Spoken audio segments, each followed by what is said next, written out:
नमस्कार स्टूडेंट्स, स्वागत है आप सभी का आर.एस. उत्कर्ष यूट्यूब चैनल पर। और आज आपको स्क्रीन में दिख रहा है कि आज हम जिस दुर्ग के बारे में, जिस किले के बारे में बात करने वाले हैं उसका नाम है रणथंभौर का दुर्ग। इस पर आज हम बात करेंगे स्टूडेंट्स। देखिए, मैंने आप लोगों को ये भी बताया था कि आपके दुर्ग से सीधा प्रकारों को लेकर एक क्वेश्चन था कि निम्नलिखित में से कौन सा दुर्ग औदक दुर्ग है। गाबरोन का दुर्ग 2023 का जो आर.एस. प्रीलिम्स था उसमें एक क्वेश्चन आया था सीधा। तो आज हम जिस दुर्ग के बारे में बात करें, देखिए आपको स्क्रीन पर दिख रहा है, ये दुर्ग है आपके रणथंभौर का दुर्ग, जो कि कहाँ स्थित है, सवाई माधोपुर में।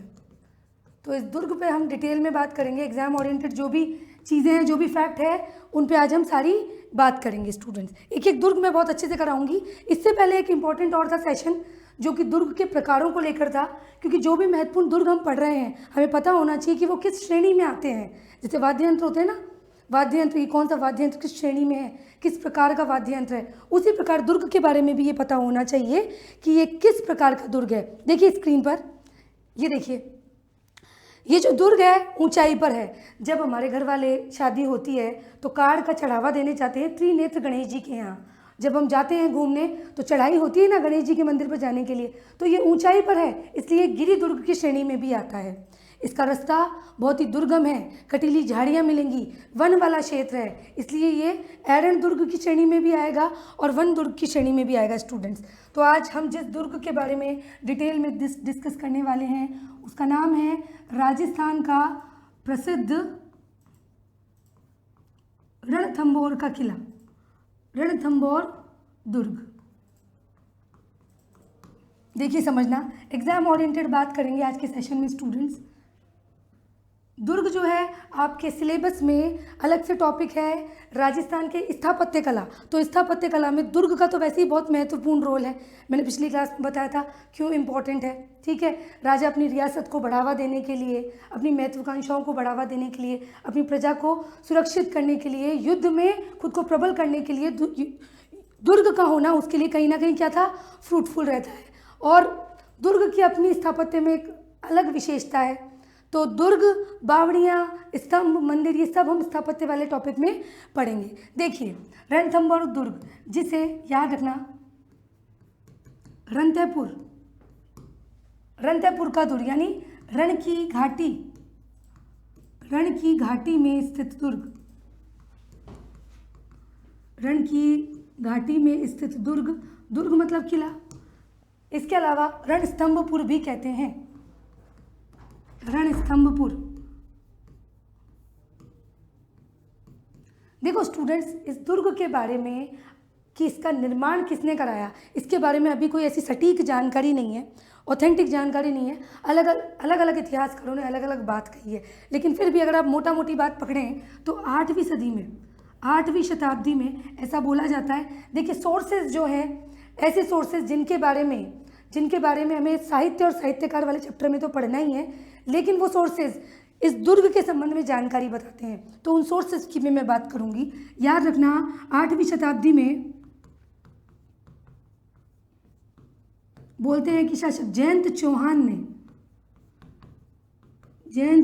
ने इस दुर्ग का निर्माण करवाया।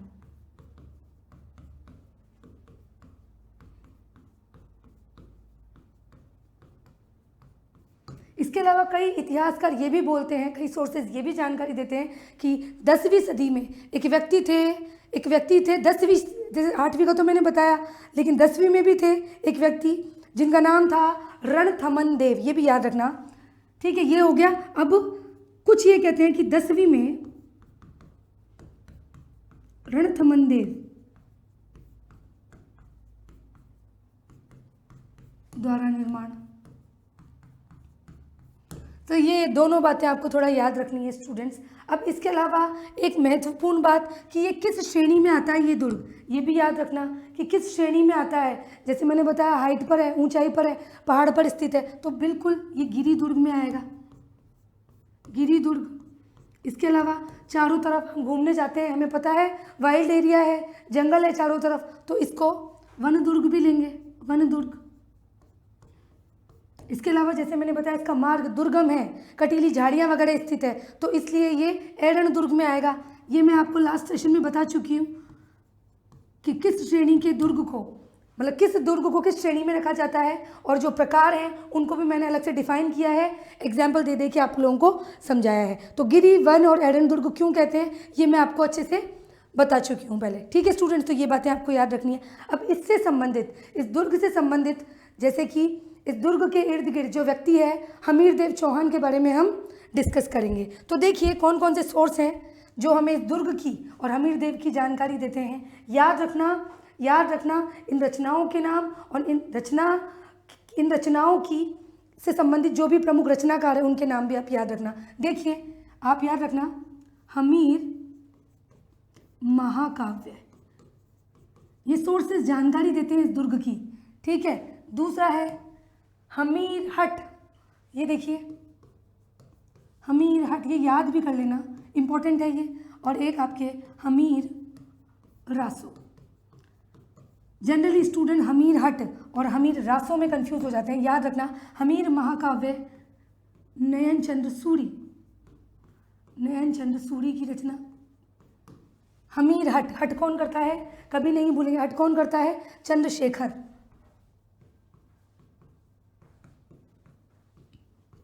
और आपकी जो हमीर रासो है वो है जोधराज की। ये तीनों नाम याद रखना, हमीर रासो और हमीर हट में स्टूडेंट्स को कंफ्यूजन होता है। याद रखना हट कौन करता है, चंद्रशेखर, तो हमीर हट किसकी रचना है, चंद्रशेखर की। ये सारी बातें आपको याद रखनी है स्टूडेंट्स। अब देखिए हम आगे आते हैं, थोड़ा सा आगे आते हैं। 1282 ईस्वी की बात है, 1282 ईस्वी की बात है, और इस समय हमीरदेव चौहान का समय था। हमीरदेव चौहान, थोड़ा सा मैं स्टोरी के रूप में एक छोटी सी बात बताऊंगी। इसके अलावा हम बात करेंगे क्या, स्थापत्य के रूप में, जो हमें एग्जाम के पॉइंट ऑफ व्यू से याद रखनी है। देखो ये दुर्ग को जीतना तो वैसे भी मुश्किल था, क्योंकि गिरि दुर्ग है, चारों तरफ दुर्गम एरिया है, कटीली झाड़ियाँ हैं, वन है, तो इसको जीतना इतना आसान तो नहीं था। लेकिन जैसा मैंने बताया, राजा के लिए एक दुर्ग को जीतना, उस पर अधिकार करना, वो उसके लिए कहीं ना कहीं सम्मान की बात है, सम्मान की बात है। अपने राज्य को बढ़ावा देने के लिए दुर्ग जीतना सभी की इच्छा होती थी। तो इस समय व्यक्ति थे जलालुद्दीन खिलजी। जलालुद्दीन खिलजी ने इस दुर्ग को जीतने की बहुत कोशिश की और इस पर अधिकार करना चाहा। कोशिश तो की, लेकिन अंततः वो इस दुर्ग को जीत नहीं सका। 1282 से शुरू होता है हमीरदेव चौहान का समय। ये जो समय था, इनका एक महत्वपूर्ण योगदान रहा है इस दुर्ग को लेकर।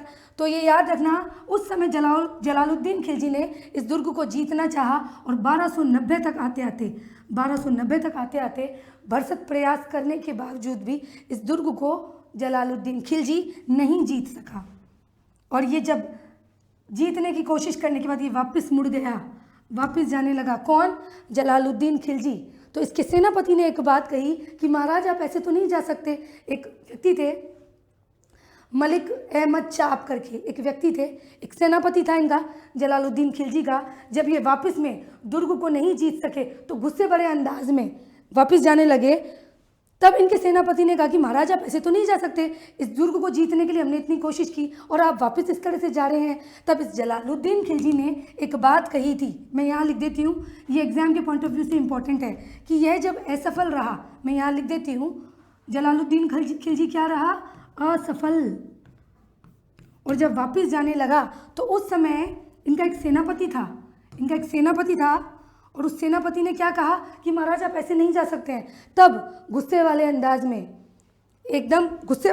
में जलालुद्दीन खिलजी ने क्या कहा सेनापति को, एक कथन था, ये देखिए जलालुद्दीन खिलजी का एक कथन था, क्या था कि मैं ऐसे 100 दुर्गों को भी मुसलमान के एक बाल के बराबर भी नहीं समझता।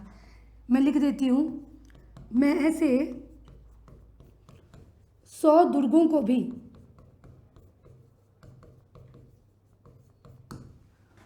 मुसलमान के एक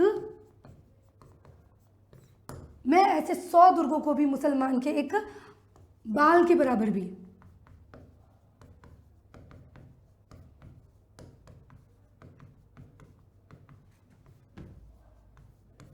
नहीं समझता। अब देखिए क्वेश्चन आपसे आरपीएससी पूछ सकती है कि जलालुद्दीन खिलजी ने ये कहा कि मैं ऐसे 100 दुर्गों को भी एक मुसलमान के एक बाल के बराबर भी नहीं समझता। यह कथन किस दुर्ग के संबंध में या किस दुर्ग के संदर्भ में कहा गया है? तो आपको याद रखना है रणथंभौर दुर्ग, जो कि आपके सवाई माधोपुर जिले में स्थित है। अब देखिए स्टूडेंट्स, कई जगह कई स्टूडेंट्स ये कहेंगे कि मैडम हमने तो इस स्टेटमेंट में 10 दुर्ग पढ़ा है। तो देखिए कई जगह आपको 10 दुर्ग देखने को मिलेंगे। राजस्थान हिंदी ग्रंथ अकादमी की किताब ये कहती है कि इस स्टेटमेंट में 100 दुर्ग कहा गया है जलालुद्दीन खिलजी के द्वारा। ठीक है, तो ये मैं बात क्लियर कर चुकी हूँ ऑथेंटिक तरीके से।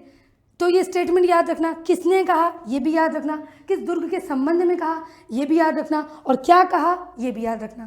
क्लियर है? अब आगे चलेंगे। ठीक है, ये असफल रहा। अब आते हैं हम आगे। बात आ जाती है 1301 समय की बात है। 1301 ईस्वी के समय, इस समय साका हो जाएगा। अब देखिए जब जलालुद्दीन खिलजी नहीं जीत सका तो और लोगों ने भी जीतने की कोशिश की। जैसा कि आप लोगों ने सुना भी होगा कि अंततः बहुत सारा प्रयास करने के बाद, बहुत कोशिशों के बावजूद इस दुर्ग को किसने जीता? अलाउद्दीन खिलजी ने। अब अलाउद्दीन खिलजी इस दुर्ग को जीतना चाहता था, तो शुरुआत में इसने एक हमीर देव चौहान ने जो नेतृत्व दिया था इस दुर्ग की रक्षा को लेके, युद्ध को लेके, हमीर देव चौहान ने नेतृत्व सौंपा किसको? गुरुदास सैनी को। याद रखना है ना, गुरुदास सैनी स्टार्टिंग में दे दिया था, ये नेतृत्व दिया था गुरुदास सैनी को कि दुर्ग की रक्षा करें। आगे चलें, काफ़ी लंबे समय से था गुरुदास सैनी का रोल। आगे चलेंगे थोड़ा। अब देखिए अलाउद्दीन खिलजी, ये आ गया अलाउद्दीन खिलजी।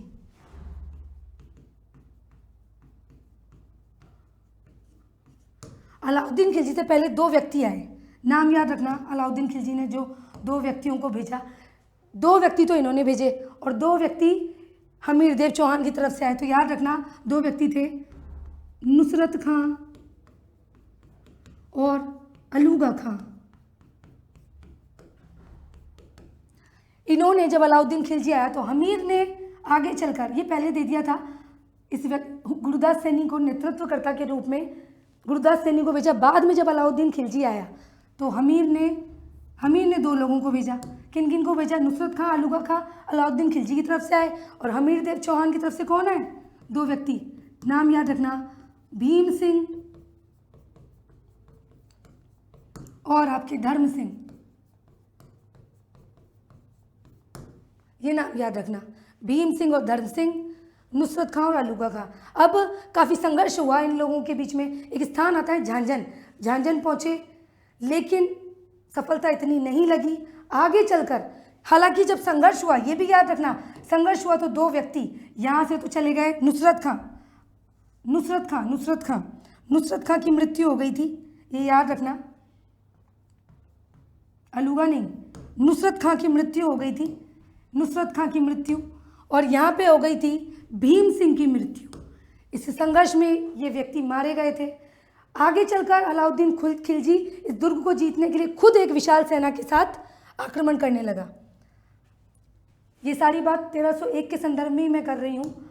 अलाउद्दीन खिलजी खुद आया। देखो अलाउद्दीन खिलजी स्वयं एक बड़ी विशाल सेना के साथ आया।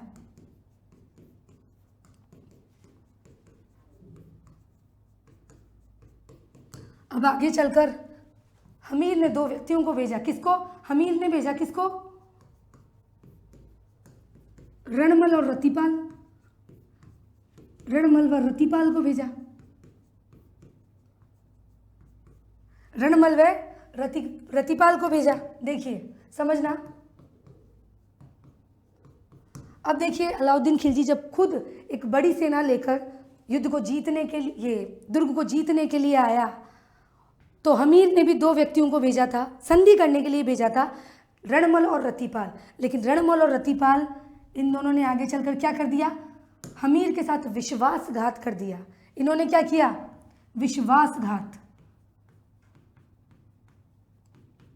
और इस विश्वासघात के कारण ही अंततः अलाउद्दीन खिलजी ने दुर्ग में एंट्री पाई और दुर्ग पर अंततः क्या कर लिया, अपना अधिकार कर लिया। तो दो व्यक्तियों का नाम याद रखना, रणमल और रतिपाल के धोखा देने की वजह से अलाउद्दीन खिलजी आगे चलकर क्या हुआ, अंततः अलाउद्दीन खिलजी ने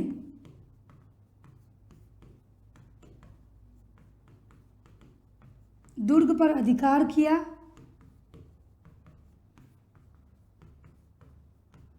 ये बात याद रखना।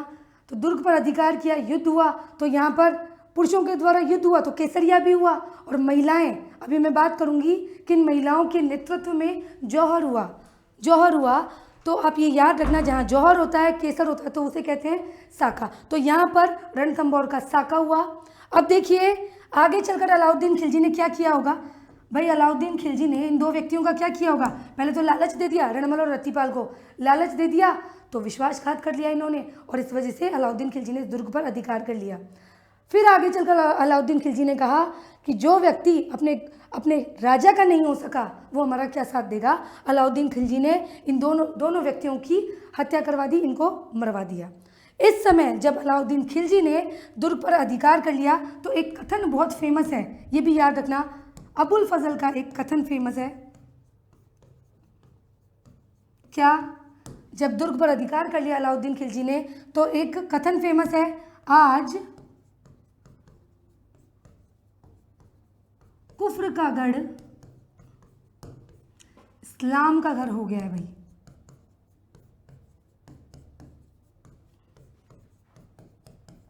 आपसे पूछ सकते हैं ये कथन किसका है, आपसे पूछ सकते हैं कि ये जो कथन है किस दुर्ग के संबंध में है, तो ये भी याद रखना, आज कुफ्र का गढ़ इस्लाम का घर हो गया है, ये याद रखना।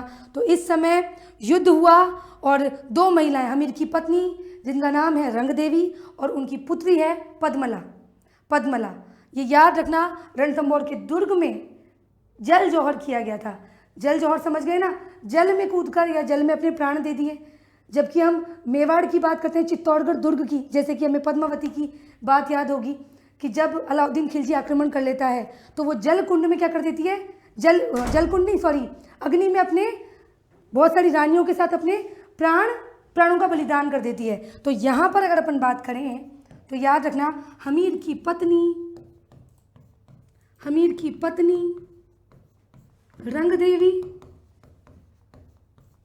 और पुत्री, नाम याद रखना, और पुत्री पद्मला जिसे देवल देवी कहते हैं, देवल दे, इनके द्वारा या इनके नेतृत्व में क्या किया, जल जौहर। ठीक है, नाम याद रखना, रंग देवी और पद्मला। ठीक है, ये रंग देवी जो थी हमीर देव की पत्नी थी और पद्मला पुत्री। ठीक है, तो यहाँ पर जौहर भी हो गया, केसरिया भी हो गया। ठीक है, तो ये रणथंभौर का साका कहलाता है। और अंततः अलाउद्दीन खिलजी ने दो व्यक्तियों के, रणमल और रतिपाल के धोखा देने के कारण इस दुर्ग पर अधिकार कर लिया। शायद इस दुर्ग को नहीं भी जीत पाते, क्योंकि ये दुर्ग अपने दुर्गम रास्ते के लिए, दुर्गम मार्ग के लिए, कटीली झाड़ियों के लिए, गिरी दुर्ग होने के कारण इसको जीतना इतना आसान तो नहीं था। ठीक है, अब हम बात करेंगे यहाँ के प्रमुख स्थल, इस स्थापत्य के संबंध में अगर बात करें, कला संस्कृति में ये टॉपिक अलग से दे रखा है दुर्गों का, जो कि स्थापत्य के अंदर आता है। तो ये इंपॉर्टेंट हो जाता है कि इस दुर्ग की क्या क्या विशेषताएं हैं और यहाँ पर कौन कौन से स्थल हैं। तो ये बात आपको बहुत अच्छे से याद रखनी है स्टूडेंट्स। चलिए, प्रमुख स्थल याद रखना भाई, यहाँ पे के जो महल है, यहाँ की जो प्रमुख द्वार है, मंदिर है, मैं सब बता रही हूँ आपको। प्रमुख स्थल देखिए, सबसे पहले लिखते हैं, सारे याद रखने हैं आपको, है ना। जोगी महल, पुष्पक महल,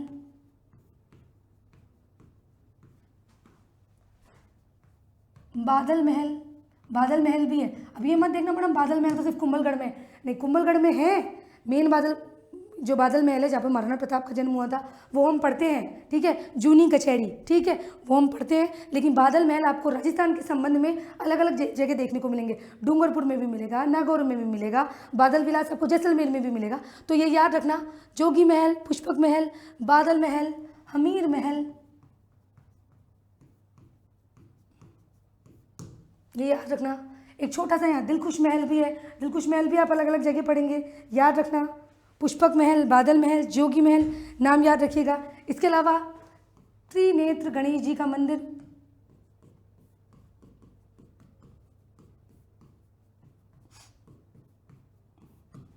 पीर सदरुद्दीन दरगाह, पीर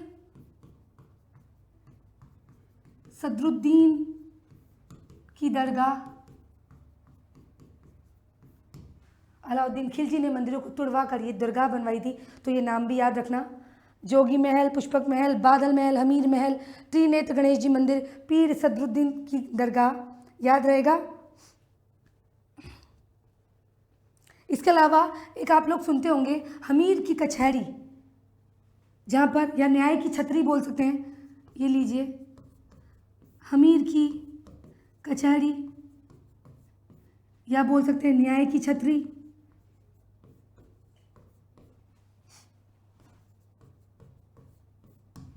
या जैत्र सिंह की छतरी जो 32 खंभों की है, जैत्र सिंह, हमीर के पिता जैत्र सिंह की 32 खंभों की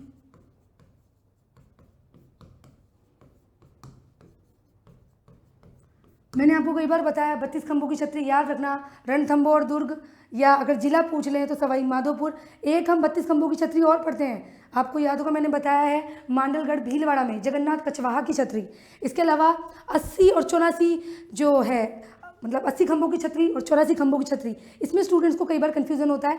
तो 84 यानी बूंदी के लड्डुओं में, मैंने ऐसे याद कराया था कि बूंदी के लड्डू में बूंदी ज़्यादा होती है, तो 84 खंभों की छतरी बूंदी में है। और 80 खंभों की, जिसे कहते हैं मूसी रानी की छतरी, वो कहाँ स्थित है? आपके अलवर में स्थित है। तो ये सारे पॉइंट्स स्टूडेंट्स आपको याद रखने ही रखने हैं, ठीक है जी। इसके अलावा एक और छतरी है, देखो आपने महाराणा सांगा की पत्नी कर्णावती द्वारा निर्मित एक छतरी जिसे बोलते हैं अधूरी स्वप्न की छतरी। मैंने बताया भी था, पहले भी बताया था, याद हो तो, ठीक है। अधूरी छतरी, ये भी याद रख लेना, ब्रैकेट में लिख देती हूँ, कर्णावती द्वारा निर्मित, लेकिन किसी कारणवश यह पूर्ण नहीं हो सकी थी, इसलिए इसको नाम दे दिया अधूरी छतरी। तो ये सारे जो चीज़ें हैं ये आपको याद रखनी है, ठीक है स्टूडेंट्स।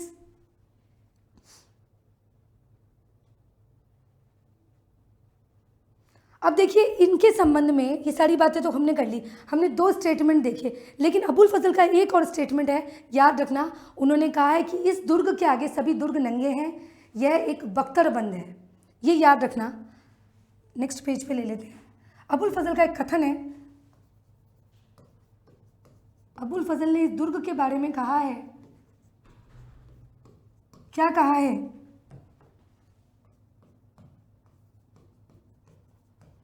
इसके आगे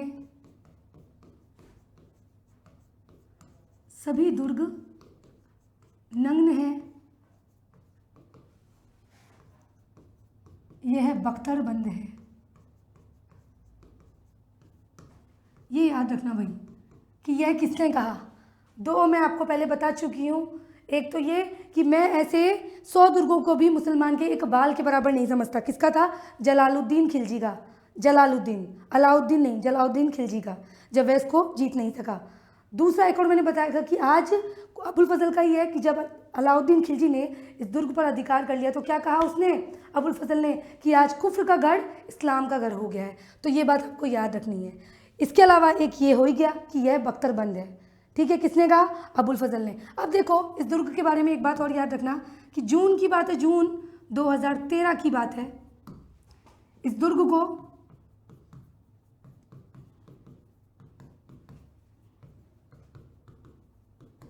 यूनेस्को की धरोहर सूची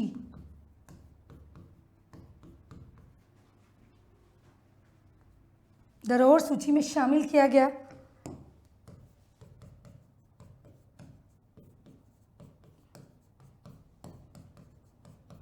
इस दुर्ग के अलावा 5 और थे, मैंने 6 के दुर्ग के नाम आपको बता रखे हैं। आम, गाजर, चीकू, आमेर, गागरोन, जैसलमेर, रणथंभौर, चित्तौड़गढ़ और कुंभलगढ़, ये 6 दुर्ग हैं जिनको जून 2013 में यूनेस्को की धरोहर सूची में शामिल कर लिया। तो ये भी याद रखना, ये भी एक फैक्ट है। इसके अलावा कुछ प्रमुख द्वार हैं, इस दुर्ग से संबंधित कुछ प्रमुख द्वार हैं। अलग अलग दुर्गों में बहुत सारे पोल आएंगे, द्वार आएंगे, तो ज़्यादा उलझना नहीं है द्वारों में, लेकिन थोड़ा बहुत याद रखना। इसके जो प्रमुख द्वार हैं, प्रमुख द्वार 3 हैं, अन्य और हैं लेकिन ये 3 याद रखना। 3 और भी हैं, अलग अलग दुर्गों में भी पढ़ेंगे हम, लेकिन ये याद रखना। त्रिपोलिया द्वार, अंधेरी, त्रिपोलिया और तोरण। अंधेरी, त्रिपोलिया, तोरण, ये 3 द्वार हैं, याद रखना। अंधेरी, त्रिपोलिया और तोरण, ये तीनों द्वारों के नाम याद रखने हैं आप लोगों को। क्लियर है? इसके अलावा कुछ अन्य द्वार और हैं स्टूडेंट्स, याद रखिएगा। अन्य पोल के रूप में हैं जो हाथी पोल, गणेश पोल, ये याद रखना। हाथी पोल, गणेश पोल, एक सूरज पोल भी है यहाँ। ये नाम आपको अलग अलग दुर्गों में यही नाम मिलेंगे देखने को, तो याद रखना। अंधेरी, त्रिपोलिया, तोरण, ठीक है। तो ये रणथंभौर दुर्ग से संबंधित जितने भी इंपॉर्टेंट फैक्ट्स हैं मैंने आपको करा दिए इस छोटे से सेशन में, ठीक है स्टूडेंट्स।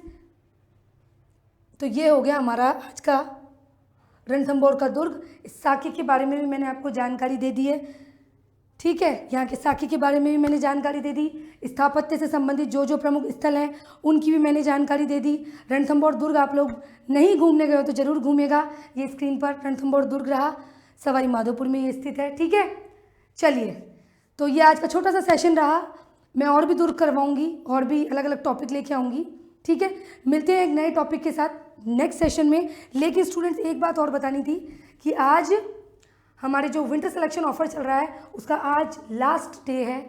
आरपीएससी ईओआरओ एग्ज़ाम फतेह बैच 2.0, ये बैच ईओआरओ वाले स्टूडेंट्स के लिए लेकर आए हैं हम। ध्यान रखना स्टूडेंट्स, ये विंटर सिलेक्शन ऑफर आपको दे रहा है अप टू 90% ऑफ, 90% तक का ऑफ आरएस के सभी ऑनलाइन कोर्सेज पर, ईओआरओ पर ध्यान रखना। और 500 रुपये तक का आपको कैशबैक भी मिल रहा है। इसके अलावा 50% की एक्स्ट्रा वैलिडिटी भी मिल रही है। फीस भी बहुत कम है। नए स्टूडेंट्स के लिए भी देखिए, आपको कूपन कोड यूज़ करना है नए स्टूडेंट्स NY10, आपको एक्स्ट्रा 10% डिस्काउंट मिलेगा। फिर भी किसी भी प्रकार की कोई जानकारी है तो आपको नंबर दे रखा है, हेल्पलाइन नंबर।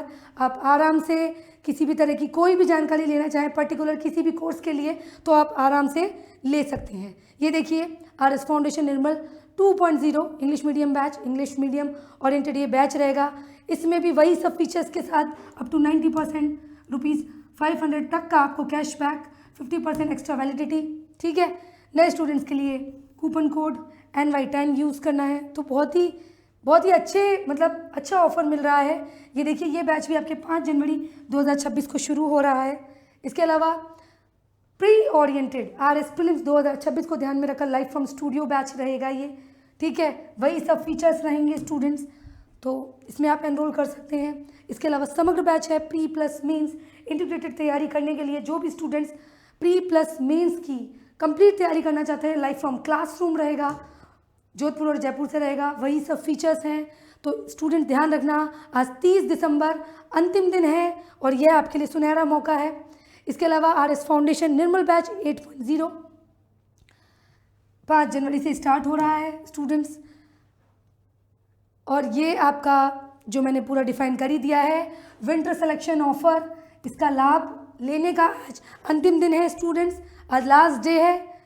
तो आप इस न्यू ईयर का जो स्पेशल विंटर सिलेक्शन ऑफर है जिसका आज लास्ट डे है, इस लास्ट डे में आप अपने मन चाहे कोर्स में क्या कर सकते हैं, एनरोल, ठीक है स्टूडेंट्स। और फिर भी किसी भी तरह की जानकारी लेनी है तो स्क्रीन पर दिए गए नंबर पर आप इजीली कॉल करके सारी बातें पूछ सकते हैं, ठीक है।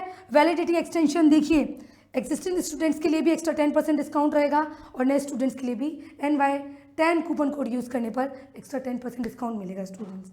ठीक है, चलिए मिलते हैं नेक्स्ट सेशन में एक नए टॉपिक के साथ। Thank you so much.